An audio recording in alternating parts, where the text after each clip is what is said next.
देवर देवरानी के प्यार को देखकर जलने वाली जेठानी। अरे वाह महिमा जी, मानना पड़ेगा आपकी पार्टी का तो जवाब ही नहीं होता। बिल्कुल, हर चीज कितनी परफेक्ट है। अरे इसमें हमारा क्या है, सब हमारी बड़ी बहू पूजा ने संभाला है। सच में आपकी बहू बहुत समझदार है। इतने मेहमान, इतनी बड़ी पार्टी, सब कुछ कितने अच्छे से मैनेज किया है। हमारी पूजा घर की जिम्मेदारियां बहुत अच्छे से निभाती है। जी थैंक यू। अरे पूजा, तुम्हारी एनिवर्सरी तो पिछले हफ्ते थी ना? हाँ। तो बताओ क्या गिफ्ट मिला? पूजा चुप होकर महेश की तरफ देखने लगती है। हाँ हाँ, हमें भी बताइए। देखो, मेरी एनिवर्सरी पर इन्होंने मुझे ये डायमंड ब्रेसलेट दिया है। बस मेरी पत्नी खुश रहे और क्या। बिल्कुल सही कहा, आखिर हम लोग कमाते भी तो अपने परिवार के लिए ही हैं। अब तुम भी बताओ ना, महेश जी ने क्या दिया? वो दरअसल कंचन की बात सुनकर पूजा चुप हो जाती है और उम्मीद भरी नजरों से पास ही खड़े अपने पति महेश की तरफ देखने लगती है। नहीं, अभी मैं पार्टी में हूँ। हाँ, लेकिन डील रुकनी नहीं चाहिए। मैं देखता हूँ, टेंशन मत लो, मैं संभाल लूंगा। लगता है अभी तक गिफ्ट देने का टाइम नहीं मिला। कंचन की बात सुनकर पार्टी में मौजूद औरतें एक दूसरे को देखकर मुस्कुराने लगती हैं, जिससे पूजा असहज हो जाती है। हमारा बेटा बहुत जिम्मेदार है, बिजनेस की सारी जिम्मेदारी उसी के कंधों पर है। सच कहूँ तो महेश ने ही बिजनेस को इस मुकाम तक पहुँचाया है। और हमारा छोटा बेटा आरव भी धीरे धीरे बिजनेस सीख रहा है, लेकिन महेश को तो काम की ऐसी आदत हो गई है कि बस काम ही काम सोचता है। तभी महेश फोन रखकर वापस आता है और उसे बात का अंदाजा भी नहीं कि पूजा पर क्या बीत रही है। सॉरी, एक जरूरी कॉल था। महेश की बेफिक्री देखकर पूजा मायूस हो जाती है, जो चुपचाप पार्टी से निकल के अपने कमरे में आकर अलमारी से पुराना फोटो एल्बम निकाल लेती है। पहले सब याद रहता था, हमारी पहली मुलाकात, पहली कॉफी डेट, शादी की हर छोटी बड़ी बात, लेकिन अब तो हमारी एनिवर्सरी तक याद नहीं रहती। पूजा अपनी ही दुनिया में खोकर रह जाती है कि तभी कमरे के बंद दरवाजे पर दस्तक होती है। भाभी, अंदर आ जाऊं? हाँ, आ जाओ। पूजा जल्दी से अपने आंसू पोंछती है, तभी ऋतु कमरे के अंदर दाखिल होती है। भाभी, फिर से भैया भूल गए ना? अब तो मुझे आदत हो गई है ऋतु। यही तो गलत बात है भाभी। क्या करूं, हर बार एक नई उम्मीद करती हूँ और फिर वही अकेलापन हाथ लगता है। लेकिन आपको इसकी आदत नहीं डालनी चाहिए भाभी। काम जरूरी है, लेकिन परिवार और आपका साथ भी उतना ही जरूरी है। शायद मेरे लिए ये रिश्ता जितना जरूरी है, महेश के लिए अब उतना नहीं रहा।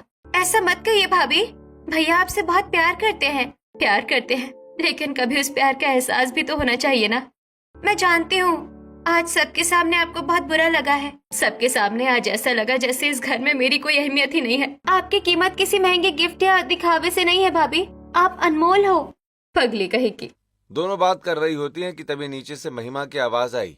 अरे ऋतु, पूजा कहाँ हो तुम दोनों? मेहमान पूछ रहे हैं। चलिए भाभी, नीचे चलते हैं। हाँ चलते हैं। फिर दोनों कमरे से निकल के पार्टी में आती हैं और थोड़ी देर के बाद पार्टी खत्म हो जाती है। सभी मेहमान अपने घर चले जाते हैं। रात के सन्नाटे में पूजा अपने कमरे में अकेली बैठी महेश का इंतजार कर रही है। तभी महेश हाथ में फाइलें और फोन लिए कमरे में आता है। उफ, आज का दिन बहुत हेक्टिक था यार। वैसे पूजा, पार्टी तो अच्छी रही ना? सब ठीक से निपटा? हाँ, सब अच्छे से हो गया। गुड। चलो अब मैं चेंज कर लेता हूँ, सुबह जल्दी निकलना है मुझे। महेश, क्या आपको सच में नहीं पता कि आज क्या हुआ? क्या आप जानकर अनजान बन रहे हो? क्या हुआ? सच में मुझे नहीं पता पूजा, साफ साफ बताओ, किसने तुमसे क्या कह दिया? किसी मेहमान ने कुछ उल्टा सीधा बोला क्या? मेहमानों ने नहीं महेश, आपकी इस बेरुखी ने मुझसे बहुत कुछ कह दिया। पिछले हफ्ते हमारी एनिवर्सरी थी और आज सब लोग मुझसे पूछ रहे थे कि मेरे पति ने मुझे क्या गिफ्ट दिया। ओहो पूजा, फिर वही पुरानी बात। तुम्हें पता है ना कि मैं बिजनेस की कितनी बड़ी डील में फंसा हुआ हूँ। मैं ये सब किसके लिए कर रहा हूँ? तुम लोगों के लिए ना। क्या परिवार को सिर्फ पैसे और सहूलियतों की जरूरत होती है महेश? वक्त और एहसास की कोई कीमत नहीं। आज सबके सामने मुझे कितना छोटा महसूस हुआ, इसका अंदाजा भी है आपको? देखो पूजा, मेरे पास इन फालतू बातों के लिए टाइम नहीं है। तुम्हें समझना चाहिए कि हम हस्बैंड वाइफ हैं, कोई कॉलेज लवर्स नहीं जो हर छोटी बात पर रूठते रहे यार। मुझे कल भी कई सारी इम्पोर्टेंट मीटिंग्स में जाना है और मैं कल शहर से बाहर भी जा रहा हूँ। अच्छा हुआ जो आपने खुद बता दिया। वरना कब, कहाँ और क्यों जाना है ये भी बताना छोड़ दिया है तुमने महेश। मैं थक गया हूँ पूजा, मुझे सोने दो प्लीज। महेश चादर ओढ़कर दूसरी तरफ मुंह करके सो जाता है। पूजा कमरे की मध्यम रोशनी में बेड के दूसरे साइड बैठी है। उसकी आंखों से बहते आंसू इस बात की गवाही दे रहे थे कि इस आलीशान घर में वो कितनी अकेली हो चुकी है। अगली सुबह पूजा रात की बातों को मन में ही दबाकर किचन में जाकर नाश्ते की तैयारी करती है और साथ ही सर्वेंट्स को इंस्ट्रक्शंस देती है। शालू जूस टेबल पर रख दो और दही भी साथ में ले आना। जी भाभी। थोड़ी देर के बाद डाइनिंग टेबल पर महिमा, आनंद, महेश और आरव आकर बैठ जाते हैं। महेश, आज मैंने आपके फेवरेट आलू के पराठे बनाए हैं। वाह बेटा, सुबह सुबह मजा आ गया। इतने सारे सर्वेंट हैं, फिर भी पूजा खुद किचन में लग जाती है। सच में भाभी, इतने सर्वेंट्स होने के बावजूद आप खुद खाना बनाती हैं और वो भी लाजवाब। थैंक्स आरव। पूजा महेश की तरफ देखती है लेकिन महेश फोन में बिजी होता है। हाँ शालू, मेरी कॉफी भेज देना जल्दी। महेश की तरफ से कोई रिएक्शन न देखकर पूजा थोड़ी मायूस हो जाती है। तभी महेश अपनी घड़ी देखता है। ओहो, मैं निकल रहा हूँ। हाँ, एक जरूरी काम से बाहर भी जाना है। नाश्ता तो कर लेते। नहीं, टाइम नहीं है अब, रास्ते में कुछ खा लूंगा। कमाल है, पूजा सुबह से तुम्हारे लिए नाश्ता बना रही है और तुम्हारे पास 2 मिनट बैठकर खाने का टाइम भी नहीं है। पापा प्लीज, अभी मेरे पास सच में टाइम नहीं है, मैं पहले से ही लेट हो रहा हूँ। महेश अपने बिजी शेड्यूल की वजह से बिना कुछ कहे, बिना कुछ खाए जल्दबाजी में वहां से चला जाता है। पूजा टकटकी लगाए उसे देखती रह जाती है कि शायद महेश अब भी रुककर कुछ कहेगा, पर जब ऐसा नहीं होता तो उसकी आंखों से आंसू छलक जाते हैं। वो बिना कुछ खाए उदास कदमों से किचन में आती है और बर्तनों को जोर जोर से पटकने लगती है। पूजा मैडम, मैं कर देती हूँ। नहीं, मुझे किसी की मदद नहीं चाहिए। पूजा का गुस्सा देखकर शालू चुप हो जाती है। तभी महिमा वहां आ जाती है। पूजा। महिमा की आवाज सुनते ही पूजा खुद को संभालने की कोशिश करती है। जी माँ जी। बेटा, मैं जानती हूँ तुम परेशान हो। माँ जी, क्या मैं सच में इतनी गैर हो गई हूँ कि महेश के पास मेरे लिए 2 मिनट भी नहीं है? ऐसा मत सोचो बेटा, मैं अपने बेटे को अच्छी तरह जानती हूँ। वो बुरा नहीं है, बस काम में इतना उलझ गया है कि उसे अपने आसपास के लोगों की फीलिंग्स दिखना बंद हो गई है। लेकिन माँ जी, कब तक? बेटा, थोड़ा सब्र रख। जिस दिन महेश को तुम्हारी अहमियत का एहसास होगा, उसे अपनी गलती समझ आ जाएगी। अभी तुम कमरे में जाकर आराम करो। पूजा को समझाने के बाद महिमा बाहर चली जाती है। पूजा भी एक कप कॉफी लेकर कमरे में आती है और बालकनी में बैठकर गुमसुम सी बाहर देख रही है। तभी देवर आरव वहां आ जाता है। अरे वाह भाभी, अकेले अकेले कॉफी का मजा लिया जा रहा है। मैं अकेली ही हूँ, और है कौन मेरे साथ?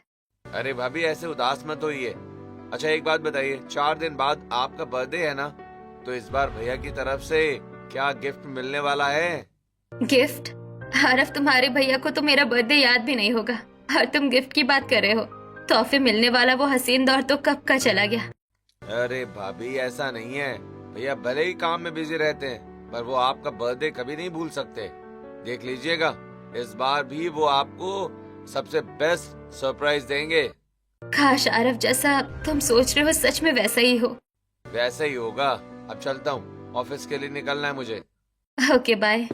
आरव ऑफिस के लिए निकल जाता है। सुबह से दोपहर हो जाती है लेकिन पूजा के चेहरे पर उदासी वैसी ही बनी है। बहू, क्या हो गया? सुबह से चेहरा उतरा हुआ है तुम्हारा। कुछ नहीं पापा जी, बस थोड़ी थकान है। थकान है तो बाहर निकलो, थोड़ा मन हल्का हो जाएगा। अकेले क्या ही घूमूंगी पापा जी। अरे तो क्या हो गया, घर से बाहर निकलोगी तो अच्छा ही लगेगा ना। पूजा मना नहीं कर पाती। थोड़ी देर के बाद घर से निकल जाती है। कार में बैठे हुए वो अपने मोबाइल से महेश को कॉल करती है। हेलो। घंटी बजती रहती है। महेश का फोन बिजी है। हमेशा की तरह। वो व्हाट्सएप पर महेश की चैट ओपन करती है। वहाँ 2 दिन पहले का आखिरी मैसेज था, मैं मीटिंग में हूँ। अभी भी मीटिंग में ही होंगे। ड्राइवर, गाड़ी थोड़ी तेज चलाओ। कुछ देर के बाद पूजा शॉपिंग मॉल पहुँचती है। वो बिना किसी खास दिलचस्पी के दुकानों को देख रही होती है। तभी पीछे से एक जानी पहचानी आवाज सुनाई पड़ती है। अरे पूजा, तुम यहाँ? हाँ, बस ऐसे ही थोड़ी शॉपिंग करने आ गई। अकेली महेश जी नहीं आए? नहीं, वो बिजनेस के काम से बाहर गए हैं। ओह, लेकिन यार तुम लोग तो हमेशा बिजनेस और काम में ही उलझे रहते हो। थोड़ा टाइम एक दूसरे को भी दिया करो। कोशिश तो करती हूँ। देखो, हम लोग तो हर महीने कहीं ना कहीं घूमने निकल जाते हैं। कभी वीकेंड ट्रिप, कभी डिनर डेट, आखिर रिश्तों को भी वक्त देना पड़ता है। और महेश जी तो काफी बिजी रहते हैं, लेकिन तुम ही उन्हें थोड़ा फोर्स किया करो। आखिर पति पत्नी अभी साथ वक्त नहीं बिताएंगे तो फिर कब बिताएंगे? हाँ शायद। सच बताओ, मैं तो एक दिन भी मिस्टर सिंघानिया के बिना शॉपिंग पर नहीं आती। बिल्कुल सही कहा। अगर मैं ना आऊं तो इनकी शॉपिंग ही पूरी नहीं होती। क्योंकि मजा साथ में आता है। कंचन और उसके पति को हंसते मुस्कुराते देखकर पूजा के चेहरे की मुस्कान फीकी पड़ जाती है। उसे याद आता है कि उसे महेश के साथ कहीं बाहर गए हुए भी कई महीने हो चुके हैं। वैसे पूजा, 4 दिन बाद तुम्हारा बर्थडे है ना? हाँ। वाओ, फिर तो इस बार महेश जी कुछ बड़ा सरप्राइज प्लान कर रहे होंगे। पता नहीं। अरे ऐसे कैसे? पति लोग भले एनिवर्सरी भूल जाए लेकिन बर्थडे नहीं भूलते। कंचन की ये बात सुनकर पूजा के दिल में फिर वही पुराना दर्द जाग उठता है। उसे अपनी एनिवर्सरी वाली रात याद आ जाती है। अच्छा चलो, हम लोग निकलते हैं। कभी महेश जी के साथ डिनर पर जरूर चलना। हाँ जरूर। कंचन के जाते ही पूजा की आंखें नम हो जाती हैं। मेरे लिए सबसे बड़ा सरप्राइज ये है कि महेश को मेरा बर्थडे याद रहे। थोड़ी बहुत शॉपिंग के बाद पूजा वापस घर चली जाती है। उधर आरव एक बड़े बिजनेस सेमिनार में था, जहां विमेन एम्पावरमेंट पर बात चल रही थी। तभी स्टेज से नीचे उतरती हुई काव्या पर आरव की नजर पड़ती है। वाह मैडम, आज तो आपने कमाल कर दिया। हमेशा की तरह आपकी स्पीच ने सबका दिल जीत लिया। अरे नहीं, इतना भी कुछ खास नहीं था। अच्छा जी, पूरा हॉल तालियां बजा रहा था और आप कह रही हो कुछ खास नहीं था? अच्छा बाबा, मान लिया। अब बताओ यहाँ कैसे आना हुआ? ये कैसी बात है काव्या, तुमसे मिलने आया हूँ। और बताओ, घर में सब कैसे हैं? सब ठीक है। अरे हाँ, भाभी का बर्थडे आने वाला है ना, तो इस बार क्या प्लान है? पता नहीं, भैया तो हमेशा काम में बिजी रहते हैं। तो क्यों ना हम उनके लिए कुछ अच्छा सा गिफ्ट ले ले, कोई अच्छी सी ड्रेस या फिर ज्वेलरी। ज्वेलरी का आइडिया वैसे अच्छा है, पर एक शर्त है। आप क्या? पसंद मैं करूंगी। जी मैडम, जैसा आपका आदेश। दोनों हंसते हुए पास की ज्वेलरी शॉप में चले जाते हैं। काफी देर तक अलग अलग डिजाइन देखने के बाद आखिरकार उन्हें एक खूबसूरत डायमंड इयररिंग्स पसंद आ जाती हैं। यही परफेक्ट है। बिल्कुल, भाभी को ये बहुत पसंद आएगा। गिफ्ट पैक करवाने के बाद दोनों मॉल से बाहर निकलते हैं। अच्छा, अब मैं घर चलती हूँ। और मैं भी। ठीक है, टेक केयर। आरव और काव्या अपने घर चले जाते हैं। अगले 3-4 दिन भी उसी मायूसी में गुजर जाते हैं। महेश बिजनेस ट्रिप पर रहता है और पूजा उसके फोन या मैसेज का इंतजार करती रहती है। देखते ही देखते पूजा का बर्थडे आ जाता है। आज महेश को भी घर लौटना था। महेश के आने की खुशी में पूजा उसकी पसंद की ड्रेस पहनकर बड़े मन से तैयार होती है और उम्मीद करती है कि शायद इस बार महेश उसके लिए कुछ खास करे। शायद इस बार सब अच्छा हो जाए। दोपहर में महेश घर पहुंच जाता है। उफ, बहुत थक गया हूँ यार। सफर कैसा रहा? हाँ ठीक था। प्लीज मेरे लिए खाना लगवा दो और मेरे कपड़े भी निकलवा देना। पूजा के चेहरे की मुस्कान थोड़ी फीकी पड़ जाती है। मैंने आपके पसंद का खाना बनाया है। अच्छा है। महेश इतना कहकर अपने फोन में बिजी हो जाता है। उसकी नजर एक बार भी पूजा पर नहीं जाती। कुछ देर के बाद सभी लोग डाइनिंग टेबल पर बैठे होते हैं। हैप्पी बर्थडे भाभी। हैप्पी बर्थडे बेटा। ऊपर वाला तुम्हें हमेशा खुश रखे बेटा। Thank you. वैसे भैया इस बार भाभी के लिए क्या गिफ्ट लाए हो? आरव की बात सुनकर पूजा की नजर तुरंत महेश पर टिक जाती है। गिफ्ट? ओह सॉरी पूजा, मुझे तो याद ही नहीं रहा कि आज तुम्हारा बर्थडे है यार। ये सुनते ही पूजा की आंखों की चमक पल भर में गायब हो जाती है। वो मैं काम में इतना बिजी था कि ध्यान ही नहीं रहा। कोई बात नहीं, ये पहली बार नहीं है। आप सब लोग खाना खाइए, खाना ठंडा हो जाएगा। खाना खत्म होते ही पूजा वहां से उठकर घर के एक कोने में जाकर अकेली बैठ जाती है। तभी आरव वहां आता है। भाभी, हाँ। आप भैया की बात का बुरा मत मानिए। बुरा मानने की आदत भी अब धीरे धीरे खत्म हो रही है आरव। नहीं भाभी, भैया गलत कर रहे हैं। मैं मानता हूँ कि काम जरूरी है, लेकिन परिवार भी तो जरूरी है। शायद तुम्हारे भैया ये बात भूल चुके हैं। सच कहूँ तो मैं तो अपनी होने वाली पत्नी को हमेशा समय दूंगा। उसका बर्थडे, एनिवर्सरी, छोटी बड़ी हर खुशी मुझे याद रहेगी। अच्छा जी, अभी से इतने वादे? वैसे कौन है वो खुशनसीब लड़की? भाभी आपको तो पता ही, अपने घर वालों से बात करिए ना। हाँ मैंने तो कर ली, लेकिन आरव मैंने तुमसे कहा था ना काव्या के मम्मी पापा से बात करने के लिए। जी भाभी बात हो गई, उन्हें भी रिश्ता मंजूर है। सच? फिर उनके घर कब चलना है? अगर आप कहें तो कल ही चलते हैं। भाभी अब बस जल्दी से शादी हो जाए। मैं चाहता हूँ कि काव्या को जिंदगी की सारी खुशियाँ दूं। ऐसी ही बड़ी बड़ी बातें तुम्हारे भैया भी शादी से पहले किया करते थे। भैया? हाँ, तब लगता था कि हमारी जिंदगी बिल्कुल परफेक्ट होगी, लेकिन अब तो मुझे लगता है कि कोई भी कपल परफेक्ट नहीं होता, और किसी आदमी के वादों पर मुझे ज्यादा भरोसा भी नहीं रहा। ऐसा नहीं है भाभी, आप देखना मैं अपने सारे वादे निभाऊंगा।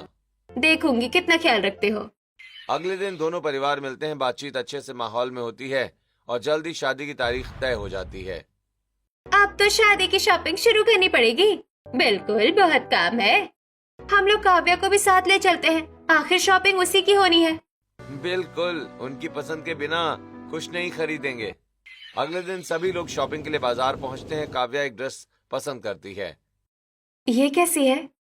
अच्छी है, लेकिन एक बार वो वाली ट्राई करके देखो, मुझे लगता है वो तुम पर ज्यादा अच्छी लगेगी। अच्छा दिखाओ। एक ये है जो काव्या की हर छोटी बड़ी पसंद का ध्यान रख रहा है, और महेश, उन्हें तो शायद ये भी नहीं पता कि मैं क्या खरीद रही हूँ क्या नहीं, और इस वक्त मैं कहाँ हूँ। आरव पूरे समय काव्या की पसंद नापसंद का ध्यान रखता है।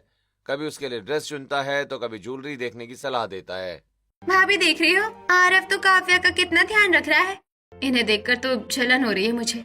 अरे भाभी जलिए मत, भैया नहीं है तो क्या हुआ, भैया की बहन तो है ना आपका ध्यान रखने के लिए। बिल्कुल, कोई तो है मेरे साथ। अच्छा चलो, टू बी हस्बैंड वाइफ, बस कुछ ही दिन बचे हैं, फिर आराम से बातें करना। शॉपिंग और शादी की तैयारियों के बीच दिन तेजी से गुजरते हैं। देखते ही देखते शादी का दिन आ जाता है। पूरे परिवार की मौजूदगी में आरव और काव्या की शादी हो जाती है। काव्या गृह प्रवेश करके घर की नई बहू बनकर आती है। कुछ देर के लिए सभी लोग हॉल में बैठकर बातें करते हैं। मेहंदी का रंग तो बहुत गहरा चढ़ा है। अच्छा जी, अरे वाह, अभी से तारीफें शुरू हो गई। सभी हंसने लगते हैं। पूजा भी मुस्कुरा देती है, लेकिन अगले ही पल उसकी नजर अपने हाथों पर जाती है। महेश के पास तो टाइम ही नहीं है कि वो मेरी मेहंदी को देखे। ये सोचकर पूजा की मुस्कान थोड़ी फीकी पड़ जाती है। फिर सभी अपने रूम में जाकर सो जाते हैं। अगली सुबह काव्या की पहली रसोई होती है। वो जल्दी उठकर तैयार होकर किचन में जाती है। सॉरी भाभी, मैं लेट हो गई क्या? नहीं तो। अच्छा, अब बताओ क्या बनाओगी आज? मेरी मानो तो खीर बना लो। अच्छा, आप मेरी हेल्प करेंगी? बिल्कुल करूंगी। पहली रसोई में काव्या खीर बनाती है और डाइनिंग टेबल पर सबको सर्व करती है। वाह काव्या, खीर तो बहुत टेस्टी बनाई है। सच में भाभी, मजा आ गया। आखिर मेरी पत्नी ने बनाई है, अच्छी तो होगी।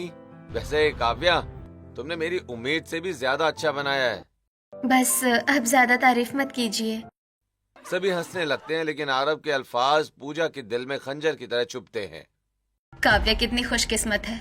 आरव उसकी छोटी सी कोशिश की भी खुलकर तारीफ करता है। और एक महेश है, मैं उनके लिए उनकी पसंद का खाना बनाती हूँ, हर चीज का ध्यान रखती हूँ, लेकिन उन्होंने कभी दो शब्द तारीफ के नहीं कहे। पूजा की नजर महेश पर जाती है। महेश नाश्ता करते टाइम भी लैपटॉप पर काम कर रहा था, जिसे देख पूजा एक बार फिर मायूस हो जाती है। अरे भैया, पहले नाश्ता कर लीजिए, बाद में काम करिएगा। ऐसे ही समय बीतने लगता है। शादी को लगभग 15 दिन हो चुके हैं। इन दिनों पूजा ने कई बार आरव और काव्या के बीच का प्यार और एक दूसरे के लिए फिक्र देखी, और हर बार उसे अपने रिश्ते की कमी और ज्यादा महसूस होती है। एक सुबह आरव ऑफिस जाने के लिए तैयार खड़ा था। काव्या और पूजा उसे दरवाजे तक छोड़ने आई थी। काव्या, समय पर दवा ले लेना और ज्यादा काम मत करना, आराम भी कर लेना। ठीक है बाबा, कितनी बार कहोगे? अब जाओ। आरव के जाने के बाद काव्या मुस्कुराते हुए अंदर चली जाती है, लेकिन पूजा वहीं खड़ी रह जाती है। कितना ख्याल रखता है आरव। और एक बार जब मुझे तेज वायरल फीवर हुआ था, तब महेश मुझे अस्पताल तक लेकर नहीं गए थे। आरव काव्या का इतना ख्याल क्यों रखता है? पुरानी याद आते ही पूजा का चेहरा बुझ जाता है। वो चुपचाप अंदर चली जाती है। शाम को आरव ऑफिस से वापस लौटता है। उसके हाथ में एक छोटा सा फ्लावर बुके और चॉकलेट का पैकेट होता है। काव्या, ये तुम्हारे लिए है। मेरे लिए? हाँ, तुम्हारी फेवरेट चॉकलेट है। अब बताओ, तबीयत कैसी है? बिल्कुल ठीक है। दोनों को देखकर घर के सभी लोग मुस्कुरा देते हैं। और भाभी, ये है आपके लिए। मेरे लिए? जी, मुझे पता था भैया तो आपके लिए कुछ लाएंगे नहीं, इसलिए मैं ही ले आया। अच्छा, अब तुम मेरा मजाक भी उड़ाने लगे हो? अरे नहीं भाभी, मैं सच कह रहा हूँ। अच्छा बाबा, थैंक यू। पूजा मुस्कुरा तो देती है, लेकिन उसके दिल में एक बार फिर महेश की बेरुखी का दर्द जाग उठता है। रात को अपने कमरे में पूजा बिस्तर पर बैठी होती है। महेश भी लैपटॉप बंद करके सोने की तैयारी कर रहा होता है। महेश, आपने देखा आज आरव काव्या के लिए फूल और चॉकलेट लेकर आया था। हाँ तो? आपको याद है आपने मुझे आखिरी बार कब कोई गिफ्ट दिया था? तुम्हें क्या हो गया है? तुम अब अपना कंपैरिजन आरव और काव्या से करने लगी हो। कंपैरिजन नहीं कर रही हूँ, लेकिन आरव हर दिन काव्या के लिए समय निकालता है। क्योंकि उनकी नई नई शादी हुई है यार। ऐसा नहीं है महेश, मेरी सहेलियां भी शादीशुदा है, उनके पति भी काम करते हैं, लेकिन अपनी पत्नियों के लिए थोड़ा सा वक्त तो निकालते हैं। पूजा, बात को इतना मत बढ़ाओ। मैं बात नहीं बढ़ा रही, मैं सिर्फ ये पूछ रही हूँ कि आपके पास मेरे लिए समय क्यों नहीं होता? क्योंकि मेरे पास इतना समय नहीं है कि मैं इन फालतू की बातों में पड़ूं। तो मेरे साथ वक्त बिताना आपको फालतू लगता है? मुझे सुबह जल्दी उठना है, अब सो जाओ। इतना कहकर महेश सो जाता है। पूजा भी चुपचाप दूसरी तरफ मुंह फेर लेती। उसकी आंखों में नमी थी, लेकिन अब उसे अपनी शिकायतों का कोई जवाब मिलने की उम्मीद नहीं थी। अगली सुबह जब पूजा की आंख खुली, तब महेश ऑफिस जा चुका था। वो बाहर आती है तो देखती है कि आरव अभी भी घर पर ही है। अरे, तुम ऑफिस नहीं गए? नहीं भाभी, आज काव्या का बर्थडे है ना, इसलिए छुट्टी ली है। आज का पूरा दिन उसके साथ बिताऊंगा। कुछ सरप्राइज भी प्लान किया है मैंने। आखिर उसका बर्थडे है, उसे स्पेशल फील करवाना तो बनता है ना। अच्छा। आरव की बात सुनकर पूजा के चेहरे की मुस्कान हल्की पड़ जाती है। काव्या कितनी खुशकिस्मत है, उसके बर्थडे के लिए आरव ने पूरे दिन तक का समय निकाल लिया, और एक मेरा बर्थडे पूरा दिन बस महेश का इंतजार करती रही। शाम को काव्या का बर्थडे धूमधाम से मनाया जाता है। देर रात मेहमानों के जाने के बाद जब परिवार के लोग बातें कर रहे होते हैं, तब ऋतु का दोस्त करण भी वहाँ बैठा होता है। वैसे काव्या, मैंने सुना है कि तुम इंटीरियर डिजाइनिंग का कोर्स कर रही हो। जी? मेरी इवेंट मैनेजमेंट कंपनी में ऐसे लोगों की जरूरत रहती है। अगर चाहो तो मेरे साथ काम कर सकती हो। सच? अरे तो इसमें सोचने वाली बात क्या है? अगर काव्या काम करना चाहती है तो जरूर करे। लेकिन घर के काम? अरे वो सब हो जाएगा, तुम्हारे सपने भी तो उतने ही जरूरी हैं। फिर तो मैं जरूर कोशिश करूंगी। आरव की बात सुनकर पूजा चुप हो जाती है। कितनी किस्मत वाली है काव्या, उसके सपनों को आगे बढ़ाने वाला जीवन साथी मिला है, और एक मैं थी जिसने महेश के लिए अपना इंटीरियर डिजाइनिंग का सपना बीच रास्ते में छोड़ दिया। भाभी, आप इतनी चुप क्यों हैं? कुछ नहीं, तुम लोग बातें करो, मैं जरा कमरे में जा रही हूँ। इतना कहकर पूजा अपने कमरे में जाकर सो जाती है। अगली सुबह काव्या काम पर जाने के लिए तैयार होती है। आरव उसे खुद छोड़ने जाता है। किसी बात की टेंशन मत लेना, आराम से काम सीखना, मैं लेने आ जाऊंगा। ठीक है। आरव के चेहरे पर काव्या के लिए गर्व और हौसला साफ नजर आ रहा होता है। ये देखकर पूजा के मन में फिर वही ख्याल आता है, काश मेरे सपनों को भी कभी ऐसा ही साथ मिला होता। काव्या अपने काम को अच्छे से करने लगती थी। एक दिन पूजा को पता चलता है कि काव्या करण के साथ एक कैफे में मीटिंग के लिए जाने वाली है। ये सुनकर उसके मन में ख्याल आता है। थोड़ी देर बाद वो आरव को फोन कर देती है। आरव, मैं मॉल में हूँ, ड्राइवर मुझे छोड़कर चला गया, प्लीज मुझे लेने आ जाओ। ठीक है भाभी, मैं आता हूँ। कुछ देर के बाद आरव वहाँ पहुँच जाता है। अब इतनी दूर आए हो तो एक कॉफी भी पिला दो। चलिए भाभी। दोनों कैफे में जाते हैं। तभी पूजा की नजर सामने बैठी काव्या और करण पर पड़ती है। अरे काव्या, तुम यहाँ? लेकिन तुम्हें तो ऑफिस में होना चाहिए था ना। भाभी, मैं तो करण के साथ मीटिंग के लिए आई हूँ। वाह, मीटिंग के लिए तो बड़ी अच्छी जगह चुनी है। पूजा की बात सुनकर आरव भी काव्या और करण की तरफ देखने लगता है। दरअसल क्लाइंट भी यहीं आने वाला है। ओह अच्छा, मुझे तो कुछ और ही लगा था। क्या लगा था भाभी? कुछ नहीं, आजकल तुम दोनों साथ में काफी समय बिताने लगे हो ना, इसलिए। भाभी, ऐसा कुछ नहीं है। काव्या ने मुझे मैसेज भी किया था कि वो यहाँ मीटिंग के लिए आ रही है। हाँ, ये सब आरव को पता था। पूजा मुस्कुराकर बात वहीं खत्म कर देती है, लेकिन उसके मन की जलन अब और बढ़ चुकी थी। घर जाने के बाद रात को पूजा अकेले में खुद से बातें कर रही होती है। उसे पता नहीं होता कि पास से गुजर रहे आरव और काव्या उसकी बातें सुन लेते हैं। पहली कोशिश तो नाकाम हो गई, लेकिन मैं हार नहीं मानूंगी। इनके प्यार में दरार लाकर रहूंगी। ये सुनकर आरव और काव्या हैरान रह जाते हैं। भाभी ऐसा क्यों चाहती हैं? मुझे भी समझ नहीं आ रहा। अगले दिन दोनों ये बात रितु और घर वालों को बताते हैं। नहीं भाभी, ऐसा नहीं कर सकती। मुझे भी यकीन नहीं हो रहा। बात कोई और होगी, पूजा ऐसी कभी नहीं थी। पूजा की बात सुनने के बाद घर का माहौल थोड़ा भारी हो जाता है। सभी परेशान थे। वहीं पूजा भी छोटी छोटी बातों पर काव्या को ताने देने लगी थी। एक दिन पूजा अपने कमरे में पुराना फोटो एल्बम लेकर बैठी थी। उसकी आंखों से लगातार आंसू बह रहे थे। मैं क्या बन गई हूँ? मैं किसी से इतनी जलन कैसे कर सकती हूँ? तभी बाहर से गुजर रही काव्या और रितु उसकी आवाज सुन लेती हैं। मेरी खुशियाँ चली गई तो मैं किसी और की खुशियाँ भी छीनना चाहती थी। मैंने ऐसा सोचा भी कैसे? काव्या और रितु एक दूसरे को हैरानी से देखने लगती हैं। दोनों ये बात घर वालों को बता देती हैं। तब सभी को पूजा की जलन की असली वजह समझ आ जाती है। पूजा को आरव और काव्या से नहीं, अपनी खाली होती शादीशुदा जिंदगी से तकलीफ है। हमें महेश भैया से बात करनी चाहिए।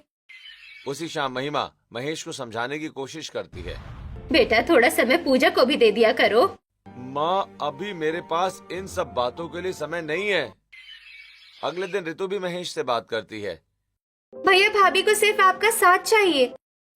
यार, तुम लोग बेवजह की बात को क्यों बड़ा बना रहे हो? महेश पर किसी की बात का कोई असर नहीं होता और वहीं पूजा को अपनी गलती का एहसास होने के बाद उसका मन और भारी हो जाता है। मम्मी, मैं कुछ दिन मायके जाना चाहती हूँ। ठीक है बेटा। अगले दिन पूजा मायके चली जाती है। रात को कमरे में आते ही महेश की नजर पूजा के खाली हिस्से पर पड़ती है। इतनी देर से आए हैं, खाना गरम कर दूं? महेश चुपचाप अलमारी खोलता है। सामने पूजा की साड़ियां टंगी थी। ये वाली साड़ी कैसी लग रही है? सुबह महेश बिना नाश्ता किए ऑफिस जाने लगता है। तभी उसे याद आता है। पहले नाश्ता कर लीजिए, फिर जाइएगा। माँ, आपके पास पूजा का कोई कॉल या मैसेज आया था क्या? नहीं, मेरे पास तो नहीं आया। तुम्हारे पास भी उसने कॉल नहीं किया? अच्छा, छोड़िए ये सब, मैं चलता हूँ ऑफिस, मुझे देर हो रही है। वो ऑफिस तो आ जाता है, लेकिन ऑफिस में आज उसका मन नहीं लग रहा था। वो बार बार फोन देख रहा था। कभी पूजा की फोटो देखता तो कभी उसकी चैट। उसे इंतजार था कि शायद पूजा का कोई मैसेज आए, शायद उसका फोन आए, लेकिन पूजा की तरफ से कोई जवाब नहीं था। आज उसके एक मैसेज का इंतजार करना इतना मुश्किल लग रहा है। तभी उसे पूजा का उदास चेहरा याद आ जाता है। तो उसे भी इतना बुरा ही लगता होगा जब मैं उसके फोन और मैसेज का कोई जवाब नहीं देता था। पहली बार महेश को एहसास होता है कि जिस इंतजार से वो आज गुजर रहा है, पूजा उसे सालों से सहती आ रही थी। इधर पूजा अपने मायके में बैठी रो रही थी। मुझे बहुत बुरा लग रहा है। मैंने काव्या के साथ ऐसा कैसे कर दिया? बेटा, जब अपनी गलती का एहसास हो गया है तो माफी मांग लो। हाँ, शायद यही सही है। इस गिल्ट के साथ मैं नहीं रह सकती। तभी दरवाजे की घंटी बजती है। पूजा बाहर आती है तो सामने महेश फूलों का बुके लिए खड़ा होता है। आप? हे, तुम्हें घर लेने आया हूँ। हाँ, आपको किसी ने भेजा है? क्या मैं अपनी पत्नी को लेने खुद नहीं आ सकता? पूजा महेश के साथ घर वापस आ जाती है। पूरे रास्ते दोनों चुप रहते हैं। घर पहुंचते ही पूजा सबसे पहले काव्या के पास जाती है। काव्या, मुझे माफ कर दो। मैंने तुम्हारे साथ बहुत गलत किया। भाभी, मुझे आपसे कोई शिकायत नहीं है। मुझे सब पता है। अब आप ज्यादा मत सोचिए। घर वाले भी पूजा को माफ कर देते हैं। रात को कमरे में महेश पूजा के सामने आकर खड़ा हो जाता है। हे पूजा, माफी मुझे भी मांगनी है। आपको? हाँ, आज मुझे एहसास हुआ कि गलती सिर्फ तुम्हारी नहीं थी। मैंने तुम्हें समय ही नहीं दिया। तुम्हारा अकेलापन नहीं समझा मैंने। तुम हर वक्त मेरा ख्याल रखती रही और मैं तुम्हें ही नजरअंदाज करता रहा। अगर मैंने तुम्हारा साथ दिया होता तो शायद बात यहाँ तक पहुँचती ही नहीं। क्या तुम मुझे एक मौका दोगी पूजा? जवाब में पूजा महेश को गले लगा लेती है। वर्षों की दूरियां धीरे से मिटने लगती हैं। अगली सुबह पूरा परिवार नाश्ते की टेबल पर बैठा होता है। इस बार महेश भी बिना किसी जल्दबाजी के पूजा के साथ बैठा था। पूजा, तुम्हारी बनाई चाय सच में बहुत मिस की मैंने। अच्छा जी। वाह भैया, आज तो बड़े बदल गए हैं। वैसे भैया, मैंने और काव्या ने आप दोनों के लिए एक सरप्राइज प्लान किया है। कैसा सरप्राइज? आप दोनों कुछ दिनों के लिए घूमने जा रहे हैं। सच? जी भाभी, आप दोनों को भी एक दूसरे के साथ समय बिताना चाहिए। ये सुनकर महेश प्यार से पूजा का हाथ थाम लेता है और पूजा के चेहरे पर लंबे समय के बाद सच्ची खुशी लौट आती है। क्या आपको लगता है कि पूजा की गलती बड़ी थी या उसकी इस हालत के लिए महेश ही उतना जिम्मेदार था? अपनी राय कमेंट में जरूर बताएं।